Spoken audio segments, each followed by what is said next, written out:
This is pharmaphorum web editor Nicole Raleigh, on site in Berlin for ESMO 2025. And with me today is Liam Tremble, who is principal scientist at Poolbeg Pharma plc, which is a clinical stage biopharmaceutical company with a core focus on transforming the cancer immunotherapy field. Pleasure to speak with you, Liam. Thanks, Nicole.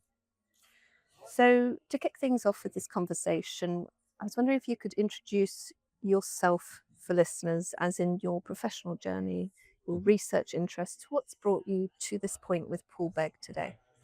Yeah, happy to do so. So I'm a principal scientist with Poolbeg Pharma. I initially trained in general science and I became an immunologist, scientist immunologist, did my PhD in translational cancer research. And then I started working for a company called hVivo in London, who do clinical trials based out of their own units. They actually are the world leaders in human respiratory viral challenge trials, which means that they intentionally infect healthy volunteers with cold and flu. So it was a fantastic opportunity to be able to learn the full end-to-end process of clinical trials from the subject perspective, but also from the operational perspective. So it gave a really strong foundation on what needs to happen to support things going through the clinic.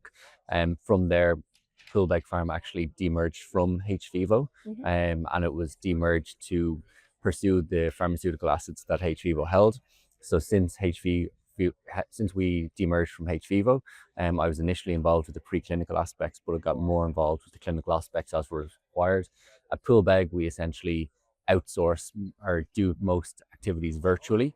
So we're a very small capital-light team, essentially 4 or 5 development scientists who coordinate our programs, which includes everything from preclinical, non-clinical, manufacturing, clinical trials. So we really work with a very small network of very well positioned consultants who guide us quite strongly, and we coordinate the programs, and that includes everything from the clinical development, as I mentioned, but also the commercial opportunities, also the patient perspectives, the key opinion leader engagement to ensure that we really are developing the product as is needed in the clinic. Thank you for that introduction, Liam.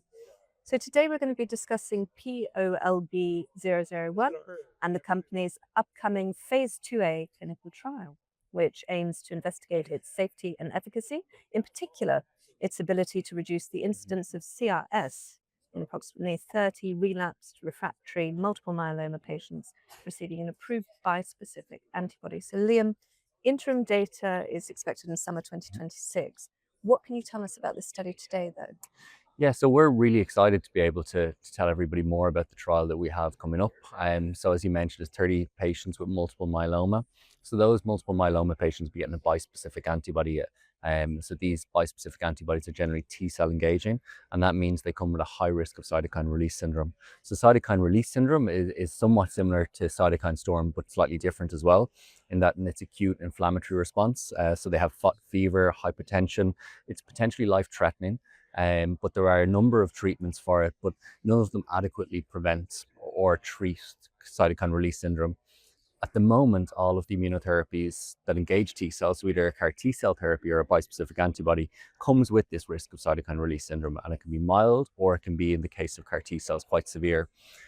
And not only is it a challenge to the administration of these therapies, but as I mentioned, it's potentially life-threatening condition. So we're developing POLB 001, which is a small molecule p38 MAP kinase inhibitor, as a primary preventative technique to prevent cytokine release syndrome. And one of the big facets about this is that if it's successful, we will be able to potentially change how these breakthrough immunotherapies are delivered in the clinic. So we're initially focusing on relapsed refractory multiple myeloma patients, and we'll be doing the trial within the UK, a handful of sites, potentially 4 to 6 sites. We have a number of really highly engaged and motivated investigators, so we're really excited to accelerate this trial next year. As you mentioned, we're hoping to get the data next summer, and we're really excited about what that will do for the program in terms of producing proof of concept data that partners are really going to be interested in.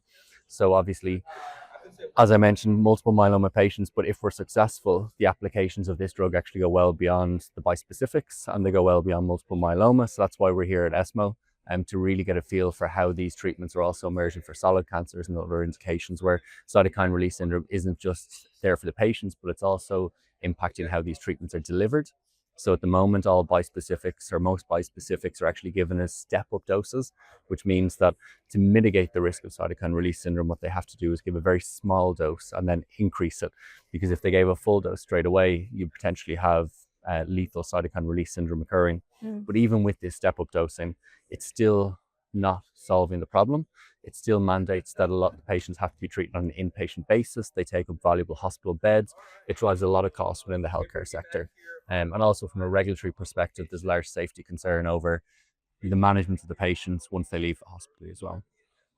Thank you for that, Liam. So you've sort of touched upon some of what I was going to ask you next, which is the more general immunotherapy landscape. So more broadly, it's been spoken about at ESMO this year. Where is immunotherapy now? And then taking what's been mentioned at the Congress, where can immunotherapy go next? Yeah, so we're focusing at the moment in the haematological blood cancers. They've strongly emerged there, and they're having incredible response rates in relapsed refractory disease, which typically would have had dismal outcomes. They're going to progress into earlier lines of treatment, probably first line treatments, because patients can get long-term curative outcomes. In the solid cancers, it's been a little bit slower. That's because there's challenges with the tumor microenvironment. So in blood cancers, you have easy access to the tumor cells via the blood. But when we go into into solid cancers, the tumor microenvironment is one, hard to penetrate. And then once you do penetrate it, it's quite immunosuppressive, it's hypoxic. That introduces the challenge of having these therapies, one, exert their activity, and then maintain persistence. So cell therapies have been investigated in the solid tumors, but haven't been as successful yet because of these challenges. But there's definitely a lot of changes in the field at the preclinical and proof of concept clinical stage where we can see these therapies emerging. We do expect that that's going to continue. The difference of these immunotherapies is that if they can emerge, the preference is always to use these in the first line. So there are examples already that have penetrated into the solid cancer space, such as tarlatamab for small cell lung cancer, where that's approved in the second line setting, but now they want to use it in the first line setting. There's trials ongoing. There's also other immunotherapies. We know from the immune checkpoint inhibitors, which have been approved for the last decade, such as in non-small cell lung cancer, that even if other therapies were approved and as effective in first line, the preference would really to give the immunotherapy as frontline therapy because it offers patients an opportunity, those long-term curative impacts. And if you don't give it early, the tumor microenvironment can become suppressively more difficult to change. So the best position for these is in the frontline setting. So what we're seeing is really breakthrough therapies trying to overcome these challenges for the cell therapy space and also for things like multi-specific antibodies. So thank you for that. Makes semi-redundant my final question, which is what have been the key takeaways for you and what is the core excitement for you in your field looking forward for the next 5 or 10 years? Yeah, so I think in the next 5 to 10 years, there's obviously going to be a lot of non-immunotherapies still emerging. Like the ADCs are doing incredible progress across a range of solid tumors, and they're really utilizing established technologies and making them safer and potentially more effective. There's also a whole host of things like KRAS inhibitors, which are targeting potentially rare mutation or pan mutation status of that enzyme, and they're really exciting. But what we're hopefully going to see over the next 5-10 years is that we do have these emergence of immunotherapies that will produce longer term curative outcomes for the patients.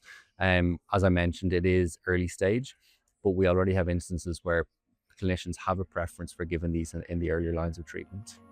Thank you, Liam. It's been a pleasure. Yeah, thank you.